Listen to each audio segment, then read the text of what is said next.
This video will provide an introduction to Edmund Spenser and the Faerie Queene, his major poem. And first, we'll talk a little bit about the Renaissance.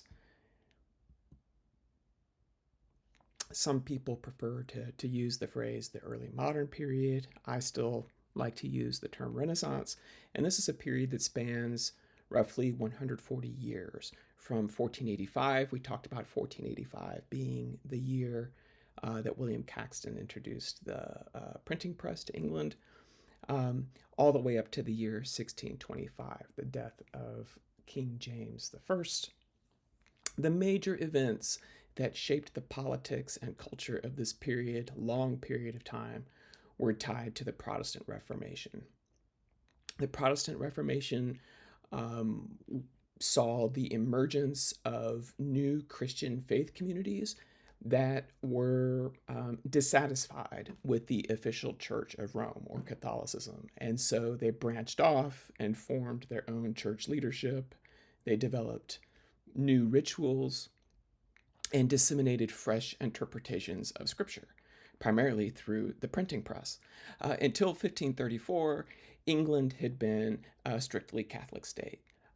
Since the conversion of King Ethelred to Christianity back in the 6th century, England was part of the larger Catholic world, and we saw that when we read the Canterbury Tales and saw the pilgrims on their way to the shrine of St. Thomas at Canterbury Cathedral. All that would change when King Henry VIII broke with the Pope and declared himself head of the new Church of England, the Anglican Church. And this was obviously a major event. We'll talk more about it in a minute. And it had significant implications for early modern literary culture. So 1485 was not just the year of the printing press. It also saw the end of a long period of civil war in England called the Wars of the Roses.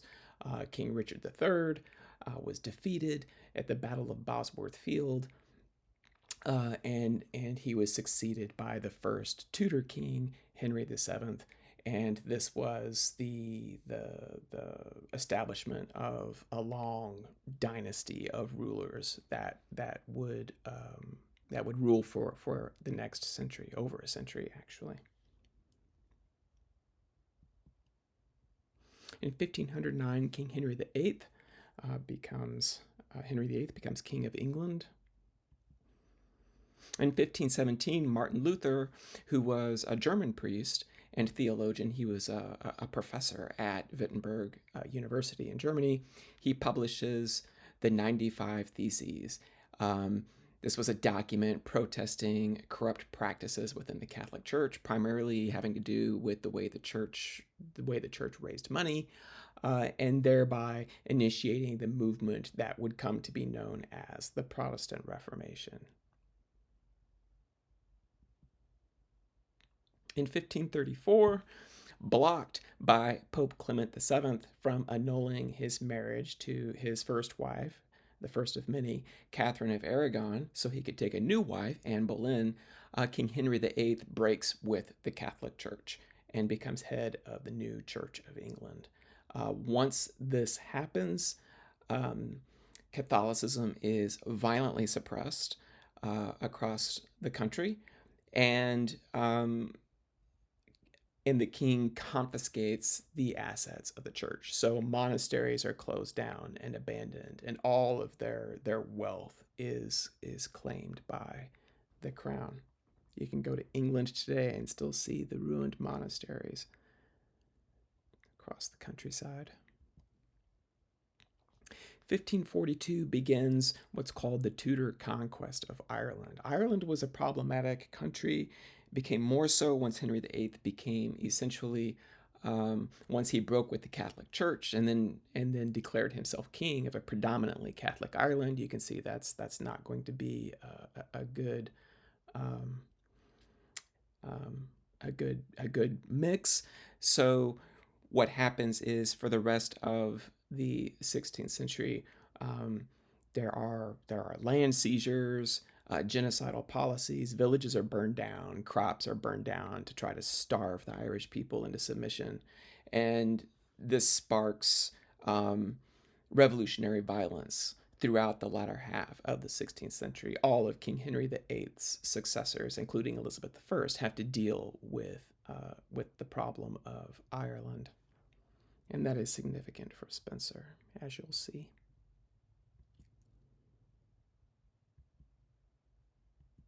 In 1552, a man named Richard Tottle publishes a book called Songs and Sonnets. It's also known as Tottle's Miscellany. This is a very important book. It's a watershed in the history of English literature because of the poems it contains and the poets who were published in it. We'll talk more about that later. In 1558, Queen Elizabeth becomes the last of the Tudor monarchs. She was a daughter of Henry VIII and Anne Boleyn. In 1576, a theater was built. It was called the Theater, and it was the first permanent structure in England for the presentation of plays. And this is the last quarter of the 16th century is sort of we see the flowering of English dramatic literature. Shakespeare is writing his plays towards the end of this period. We'll read a play of Shakespeare a little later. In 1603, Queen Elizabeth dies, and she is succeeded by King James I. Queen Elizabeth never married. She had no children to succeed her. So King James I becomes king. He is the first Stuart monarch. 1605, the Gunpowder Plot. This is a very nearly successful attempt by Catholic extremists to assassinate the king and blow up Parliament. 1607 is the establishment of the first permanent English colony in the New World at Jamestown, Virginia. 1611, the publication of the King James Version of the Bible. And 1625, the end of this period, the death of James I and the accession of his son Charles. And that begins a particularly difficult period in British history, which we'll talk about later this semester. So let's talk about Spenser.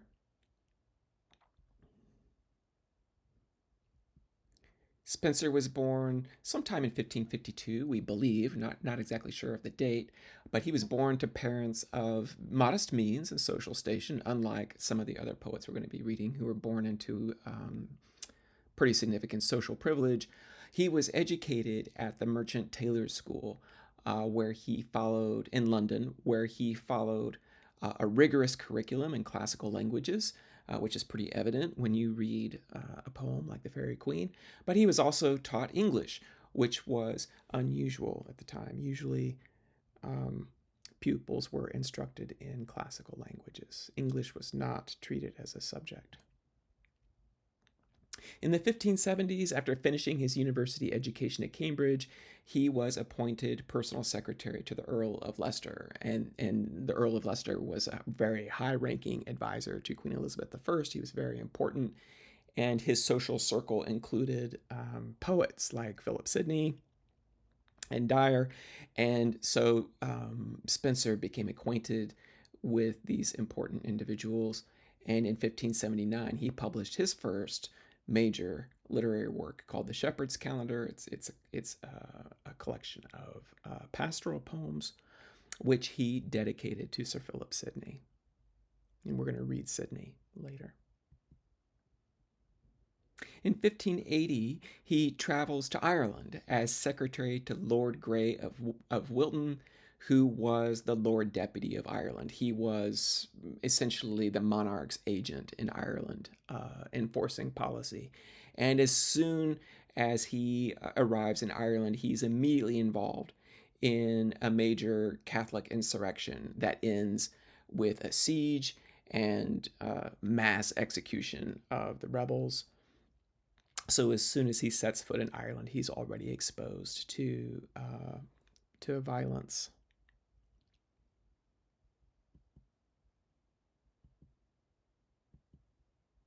In the 1580s, Spenser serves in various minor government posts in the Munster plantation. This is an area of Irish land that had been confiscated by England and was settled by the English.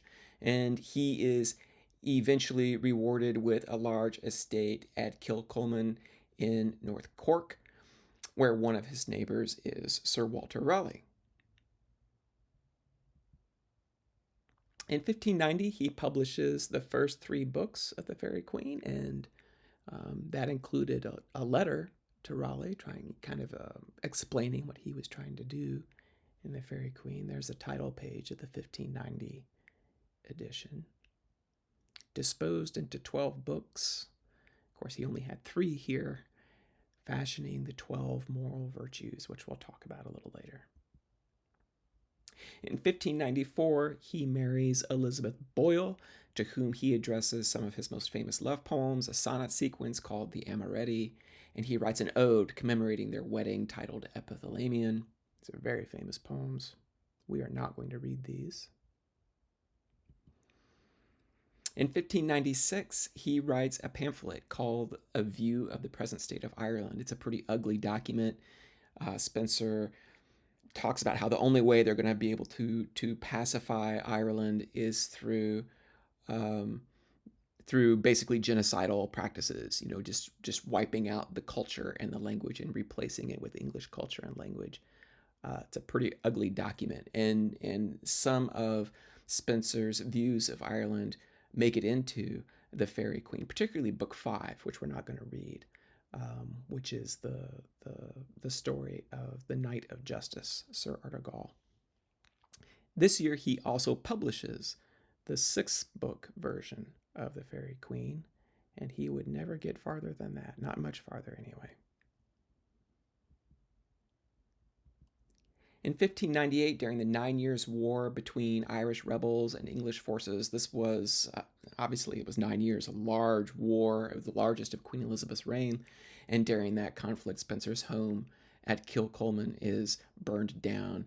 And it's believed that one of his children died in that incident. And then he fled to England and died shortly thereafter in his late 40s. And he was 46 or 47 maybe. And he is buried near Chaucer in the Poets' Corner of Westminster Abbey. There's his monument there today.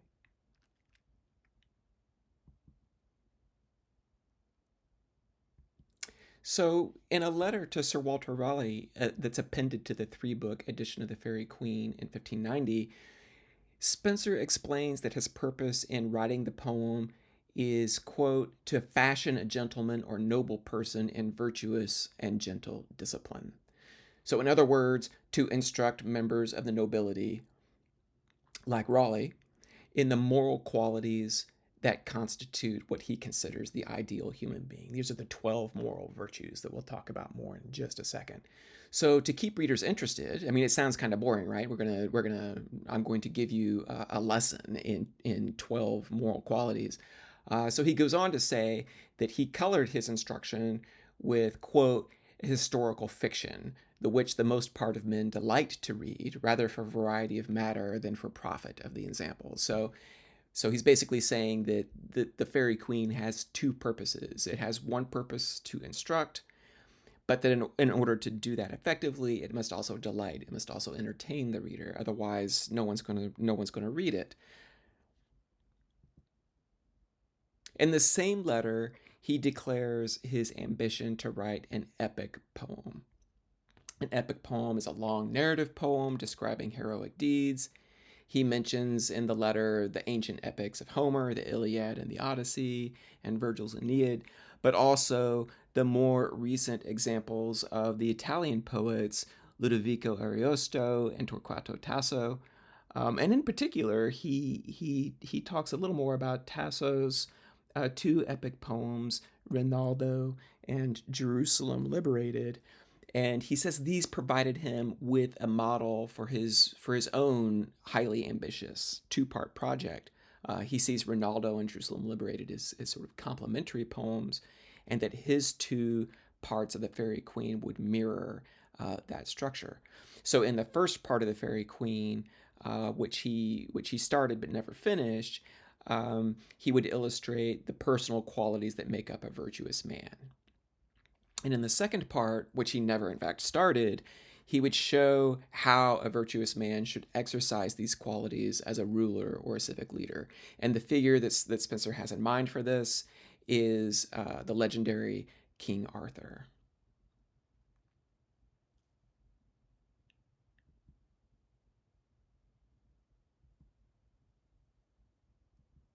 So let's talk a little bit more about these 12 moral virtues.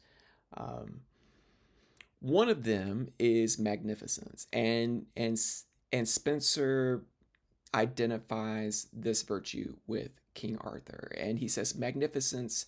It's kind of a 13th moral virtue, actually. He says that magnificence is the culmination of, or combination and culmination of all the 12 other moral virtues.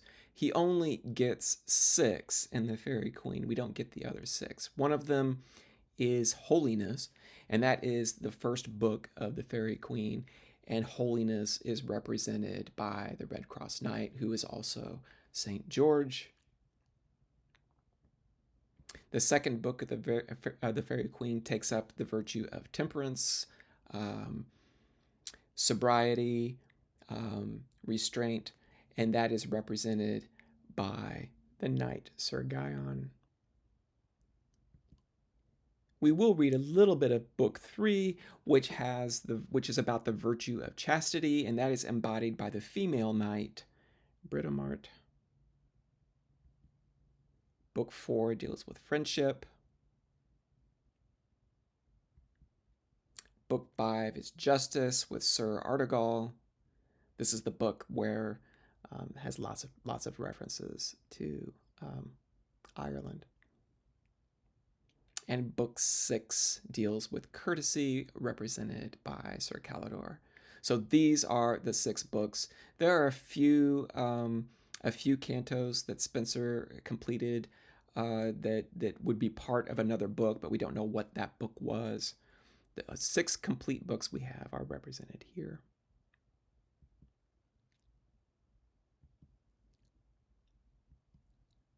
So while Spenser conceived the Faerie Queene as this grandiose epic in 24 books, of which he finished only 6, it is also a romance set in a vague medieval past, peopled with knights and princes and imperiled maidens. And he says in his letter to Raleigh that he wanted to set it in he wanted to give his poem a setting that was far from the dangers of envy and suspicion of present time.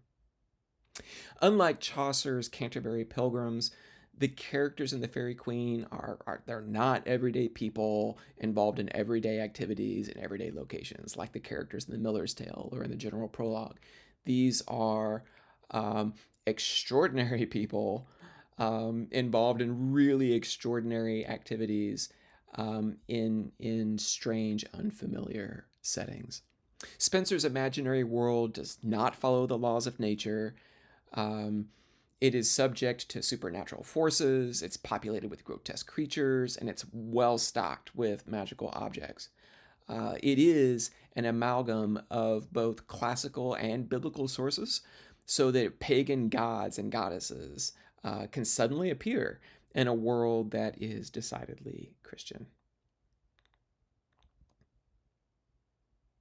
Talk a little bit now about symbolism. Probably the most important concept you need to grasp for this poem. A symbol is an object that represents, it stands for specific ideas or values, people, or ways of life. Objects are the most common types of symbols. You might think of a United States flag, for example. It's a piece of fabric with stars and stripes sewn on it. And yet many people see it as a hugely important symbol, a symbol of our nation, a symbol of patriotism, and so forth. Um, but characters, settings, or places and actions can also be symbolic, and many of the characters in the Fairy Queen are themselves symbols of ideas or values. Unlike similes and metaphors, which are imagistic and based on resemblance, based on parity and resemblance, two things that are not normally associated together are compared because of certain common traits that they have. Symbols tend to be more abstract. So a symbol may bear no resemblance whatsoever to what it symbolizes. So, for example, going back to the United States flag, it doesn't look like the United States. It stands for an idea. So closely related to the concept of symbolism is allegory. So when a literary work like the Fairy Queen largely depends on symbols to communicate meaning, we call them allegories. An allegory is usually a narrative that's intended to codify religious, philosophical, and cultural values. In his letter to Raleigh, that was appended to the 1590 edition of the Fairy Queen, he tells Raleigh that the Fairy Queen is a continued allegory. And I think what he means by that is it's a really long allegory. So it's in the form of an epic. Some other common types of allegories are parables, which are short anecdotes, little short stories that rely on character types. Fables would be another example of an allegory, or animal stories where animals have symbolic value. Um, and myths, or stories of gods and heroes that embody specific ideas, virtues, or vices. So the Fairy Queen is an allegory. Some other literary terms that will be helpful for you in reading this poem. Taxis. This is in his reading of the epic poems that he mentions in his letter, the Iliad and the Odyssey, and Rinaldo and Jerusalem Liberated, Orlando Furioso, any of the others. Taxis is a common device that epic poets use to fill up space. They write these long catalogs or lists of objects, people, or places. I think there's one in the opening canto of book one of the Fairy Queen. There's like two stanzas that just list out trees. That would be an example of taxis. Extended simile is another one you should look for. It's an elaborate comparison of two different things. You might notice that Spenser describes a character doing something, and then in the next stanza he will compare what that character did to something completely different, and he'll do it for an entire stanza. Something to keep an eye out for. Invocation. This is something epic poets do. It's kind of a convention of epic poems. It's a prayer to the muses of science and art. In the Fairy Queen, if you look at just the second stanza, the second stanza of the first book, before we even get into the first canto, the second stanza, he talks about he appeals to one of the muses. He calls her the Holy Virgin Chief of Nine, and scholars think that that's probably the muse Calliope, the muse of epic poems, or Clio, the muse of history. But all epic poets do this before they get into the story of their epic. And finally, catabasis. This is a journey to the underworld. Epic heroes often go on quests, and often these journeys take them down to the underworld, where they encounter the spirits of the dead. Something to look for as we read the Fairy Queen.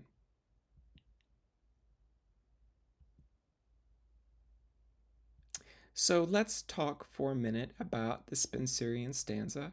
A stanza is a group of lines of poetry that form a pattern that is repeated in a poem. A Spenserian stanza, I'm just going to give you the first stanza of the first canto of the Fairy Queen. the Spenserian stanza is 9 lines. So each one of the 6 books of the Faerie Queene is broken down into 12 cantos, and each canto is broken down into a set number of stanzas, somewhere between 40 and 70 stanzas. I don't remember how many are in the first book of the Faerie Queene, or the first canto of the Faerie Queene. But this is the first one, and all of them have 9 lines. All of them have the same rhyme pattern. So there are the first line will rhyme with the third line in every single stanza. So here we have plain and remain. The most difficult rhyme is the B rhyme because it takes 4. Shield, field, wield, and yield. And then finally there's the third rhyme, the C rhyme, bit, sit, and fit. So in the 9 lines, there are 3 different rhyming sounds. The B rhyme has the most, 4. Then the C rhyme has 3, and the A rhyme has 2. The C rhyme closes out the stanza with a couplet. Now let's talk a little bit about meter. All of the metrical feet in the Spenserian stanza are iambs. That is, if you look at the first line, I'll put some marks up there. That is, they are consistently metrical feet that start with an unstressed syllable followed by a stressed syllable. So when you read the line, a gentle knight was pricking on the plain, there are certain syllables that get stressed and syllables that are not stressed. A gentle knight was pricking on the plain. So I'm going to put the rest of them in there. The plain. And we see that there are 5 stressed syllables. Gentle knight pricking on the plain. So there are 5 stressed syllables. These are all iambs. So we're going to call this a line of iambic pentameter. So take a minute to look at the next line. He clad in mighty arms and silver shield, and see if you can identify the stressed syllables in that line.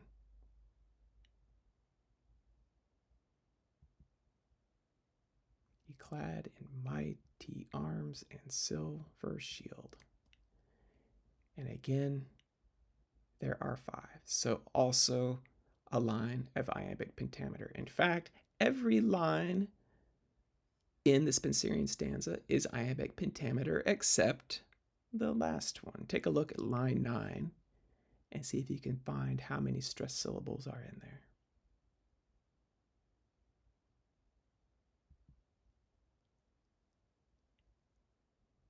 One, 2, 3, 4, 5. Now that would be in pentameter line, but he's got a 6th foot in there, a 6th iamb. So that's 6. So what we call this is a line of iambic hexameter. It's an alexandrine. So every Spenserian stanza ends with a 6-foot line called an alexandrine. This was Spenser's invention, and it would be repeated by poets for centuries. Very difficult stanza to write. So some questions to think about as you're reading the Faerie Queene. Identify what characters symbolize. And how do you know what they symbolize? What information does Spenser provide that clarifies what individual characters symbolize? How is their symbolic status challenged or tested by other characters? What other symbols do you observe? For example, are there symbolic objects or symbolic settings or places?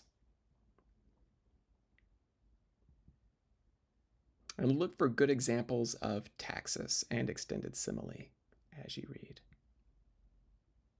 And we'll talk about these things more in class. And that is the end of the video introducing Edmund Spenser.